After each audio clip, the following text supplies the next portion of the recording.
एक गांव में राजू और कोमल की शादी होती है और उनकी बेटी गुड़िया पैदा होती है। लेकिन उसकी सास मोहना और ससुर मोटा राम को कोमल पसंद नहीं होती, तो वो राजू के घर पर ना होने का फायदा उठाकर कोमल को जान से मारकर घर के पीछे आंगन में दफना देता है। पर गुड़िया के रोने और तड़पने की वजह से कोमल एक चुड़ैल बन जाती है और अपने कुत्ते टॉमी की मदद से अपनी सास को मारकर मोटा राम को जेल भेज देती है। अपनी बेटी को अपने पति राजू के हवाले करके कोमल गायब हो जाती है। अब आगे। गुड़िया, तुम्हारी माँ तो चली गई, लेकिन मुझे बहुत दुख है कि मेरे माँ बाबा ने इतना लालच किया और तुम्हारी जैसी इतनी प्यारी बच्ची को भी नहीं छोड़ा। टॉमी, तुम ना होते तो मुझे सच का पता कभी न चलता। तुम्हारा शुक्रिया दोस्त, बहुत बहुत शुक्रिया। अरे बस बस शांत हो जाओ। लेकिन अब एक समस्या है, तुम्हें ही मेरे पीछे से गुड़िया का ध्यान रखना होगा, क्योंकि मुझे ऑफिस जाना पड़ेगा ना। फिर राजू गुड़िया को तैयार करके और उसकी दूध की बोतल बनाकर ऑफिस चला जाता है और पीछे से टॉमी गुड़िया को बोतल से दूध पिलाता और उसका ध्यान रखता। गुड़िया भी टॉमी के साथ बहुत खुश रहती थी और कुछ ही समय बाद घुटने के बल चलने लगी। टॉमी उसके साथ बॉल से खेलता। टॉमी टॉमी बॉल दे दो टॉमी बॉल दे दो। एक दिन दोनों खेल रहे होते हैं, तभी गुड़िया स्विमिंग पूल में गिर जाती है और टॉमी उसे पानी से निकाल कर ले आता है।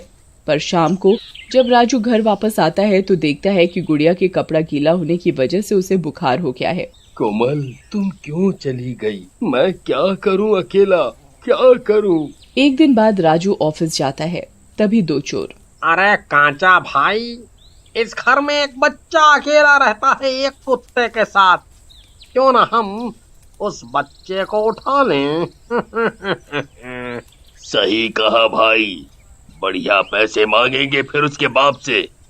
चलो फिर, नेक काम में देरी कैसी। ऐसा बोलकर दोनों चोर दीवार टाप कर घर में घुस जाते हैं। रंगा गुड़िया को उठा लेता है। टॉमी पास में ही सो रहा होता है। जैसे ही टॉमी गुड़िया को बचाने जाता है, कांचा उस पर बोरी डालकर उसे बोरे में कैद कर देता है और गुड़िया को उठा ले जाते हैं। शाम को राजू घर वापस आता है। अरे टॉमी, तुम्हें यहाँ किसने कैद किया? और गुड़िया कहाँ है? टॉमी भौंकता रहता है और राजू को कुछ समझ नहीं आता। उधर गुड़िया रोने लगती है। अरे भाई, इस बच्ची को चुप करवाओ, नहीं तो सबको पता लग जाएगा कि हम बच्चा चोर हैं। जैसे ही कांचा पलटता है, उसके सामने चुड़ैल खड़ी होती है।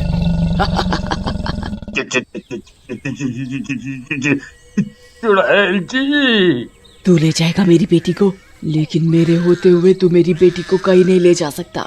तुम और इसकी माँ?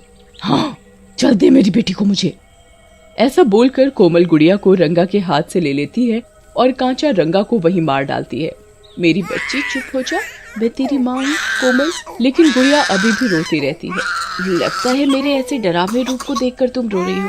कोई बात नहीं, मैं तुम्हें घर छोड़कर आ जाती हूँ तुम्हारे पापा के पास। ऐसा बोलकर कोमल गुड़िया को घर पर छोड़ देती है। टॉमी, कहाँ चली गई गुड़िया? कहाँ चली गई? उसे सब जगह मैंने ढूंढ लिया। तभी घर के अंदर से गुड़िया के रोने की आवाज आती है। राजू अंदर जाता है और गुड़िया को गोद में उठा लेता है। तुम कहाँ चली गई थी मेरी बच्ची? कहाँ चली गई थी? अब से मैं तुम्हें कभी अकेला नहीं छोड़ूंगा। मैं आज ही नौकरी छोड़ दूंगा और घर पर ही बच्चों को पढ़ाना शुरू करूंगा। हाँ। चुड़ैल ये सब देख रही होती है और खुश होकर वहाँ से गायब हो जाती है। देखते ही देखते गुड़िया बड़ी हो जाती है और एक दिन स्कूल में राकेश नाम का एक लड़का गुड़िया को परेशान करने लगता है। गुड़िया, तुम तो किसी से भी ज्यादा बात ही नहीं करती। मेरी दोस्त बन जाओ, हम घूमने चलेंगे स्कूल बंक करके। क्यों, क्या कहती हो मेरी ड्रीम गर्ल? नहीं नहीं नहीं, मेरे पापा ने कहा है किसी के साथ नहीं जाते। तुम जाओ यहाँ से, तुम वैसे भी अच्छे लड़के नहीं हो, जाओ यहाँ से। राकेश को अपनी बेइज्जती सहन नहीं होती और वो एक दिन गुड़िया को स्कूल से घर जाते समय अकेले रास्ते पर पकड़ लेता है। ओहो, मेरी प्यारी गुड़िया कहाँ चली? उस दिन बड़े नखरे दिखा रही थी ना, अभी बताता हूँ तुझे। ऐसा बोलकर राकेश गुड़िया का हाथ मोड़ने लगता है। अरे राकेश छोड़ो, मुझसे गलती हो गई। मुझे उस दिन ही अपने पापा से तुम्हारी शिकायत कर देनी चाहिए थी। छोड़ो, मुझे दर्द हो रहा है। माँ माँ। माँ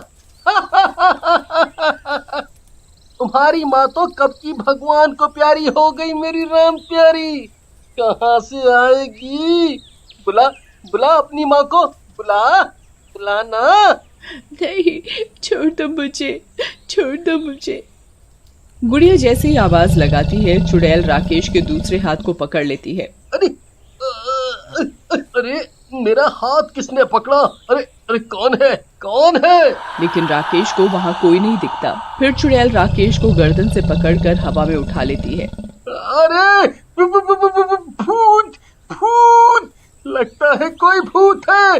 मुझे छोड़ दो, जाने दो, मुझे जाने दो। कौन है भाई? छोड़ दो मुझे। फिर चुड़ैल राकेश को जमीन पर पटक देती है। आई, अरे मर गया रे। आई मम्मी, मेरी कमर टूट गई रे। भागो रे भागो, अपनी जान बचाकर भागो। भूत है यहाँ, भागो। फिर राकेश भाग जाता है। गुड़िया को कुछ समझ में नहीं आता कि ये सब कैसे हुआ। चुड़ैल गुड़िया को देख रही होती है। कौन है यहाँ जिसने मेरी मदद की? कौन है? बेटी, तुम मेरे इस रूप से डर जाती हो, इसलिए मैं तुम्हारे सामने नहीं आ रही। गुड़िया को कोई दिखाई नहीं देता। पता नहीं कौन था, लगता है भगवान आए थे मेरी मदद करने। पापा कहते हैं कि जब किसी का कोई नहीं होता तो भगवान ही रक्षा करते हैं। थैंक यू भगवान जी। हे भगवान, कितनी भोली है मेरी बच्ची। फिर गुड़िया घर चली जाती है और अपने पापा को सब बताती है। गुड़िया बेटी, तुमने मुझे पहले क्यों नहीं बताया? मैं कल ही प्रिंसिपल से शिकायत करूंगा। सॉरी पापा, आज से मैं आपसे कोई बात नहीं छिपाऊंगी। अगर पहले ही आपको बता देती तो इतनी बड़ी मुसीबत में ना फंसती मैं। चलो अब सो जाओ, कल स्कूल जाना है ना। कुछ दिन बीत जाते हैं। फिर एक दिन स्कूल में गुड़िया की डांस क्लास चल रही होती है। चलो सब बच्चे ठीक से स्टेप करेंगे। गुड़िया, तुम भी ठीक से करो। सर, मैं कर रही हूँ, आप मुझे दूर से बता दीजिए। अरे दूर से कैसे? बिना तुम्हें पकड़े स्टेप कैसे बता पाऊंगा? करण जानबूझकर डांस सीखने के बहाने लड़कियों से बदतमीजी करता। छुट्टी के बाद रास्ते में, गुड़िया, ये डांस के सर तो बहुत बदतमीज हैं। मैं आज ही अपनी माँ से इनकी शिकायत करूंगी। हाँ सही कहा, मैं भी। हाँ, मुझे भी अच्छा नहीं लगा उनका ऐसा व्यवहार। चलो घर आ गया मेरा, कल मिलते हैं, बाय बाय। ऐसा बोलकर गुड़िया अपने घर आ जाती है। उसे अच्छा नहीं लगता। अपनी माँ की फोटो के आगे बैठकर रोने लगती है। माँ, मेरी सारी सहेलियाँ कह रही थी कि हम अपनी मम्मी को जरूर बताएंगे, लेकिन तुम तो मेरे पास हो ही नहीं। काश तुम भी मेरे पास होती। मैं सब बातें पापा से कैसे करूँ? गुड़िया को रोता देखकर कोमल वहाँ चुड़ैल रूप में आ जाती है।